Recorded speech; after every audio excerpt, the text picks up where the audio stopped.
We need to dispel some of the myths which surround the vitamins, which is prevalent in the social media and YouTube. That is the purpose of this talk. So basically, there are some concerns about addiction. They say vitamin is an addictive. It doesn't have any addictive properties, and no, it does not lead to any mental health problems. So it's absolutely safe to take a vitamin from that perspective. Most of these vitamin supplements which we take, they not only have the vitamins, but they also have the micro minerals incorporated into it. The micro minerals incorporated into them are basically elements like sodium, potassium, calcium, magnesium, selenium, molybdenum, has a very important function in the DNA repair, and zinc is another element which is used, and that has an important element in boosting immunity. So these all work by scavenging the oxygen free radicals and improving the body's general function. So the latest supplements incorporate not only the vitamins, but they also incorporate the micro minerals. And regarding the vitamins, especially in the fat soluble, the most important I would say is vitamin D. Of late, the deficiency is being exacerbated, and that particular vitamin D, normally it's for, if the patient is not deficient, we recommend 600 IU per day intake for both men and women.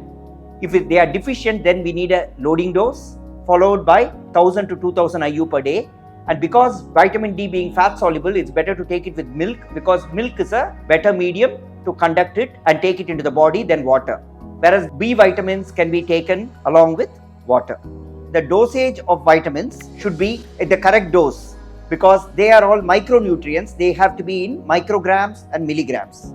Whereas the macronutrients, which are carbohydrates and proteins, are in grams. So that we have to be very careful. And nowadays, with the modern technology, the pharma companies make sure that the correct dose is administered.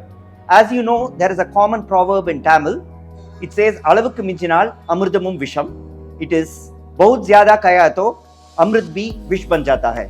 So we have to be very careful in the amount of vitamins we take. For example, if it's vitamin A, high doses can produce toxicity. So the amount of vitamin A for a male is 900 micrograms, whereas for a lady it is 700 micrograms.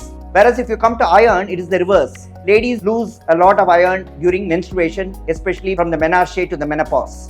So at that time, we definitely need to supplement them, and the daily requirement of iron for a woman is 18 milligrams, whereas for a man it is only 8 milligrams.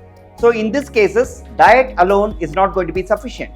You need extra, and you can't be hunting for the iron-rich foods, selenium-rich foods, vitamin D-rich foods, sunlight. Of late with the pollution, there is less sunlight. So we definitely need to give everything to them in a nutshell, especially with this modern lifestyle, fast lifestyle, where people don't have the time, unless you're on a relaxed holiday, to hunt for all these foods. And also in elderly population, where for them to take all these supplements through diet is increasingly difficult. Some people feel that vitamins put on weight.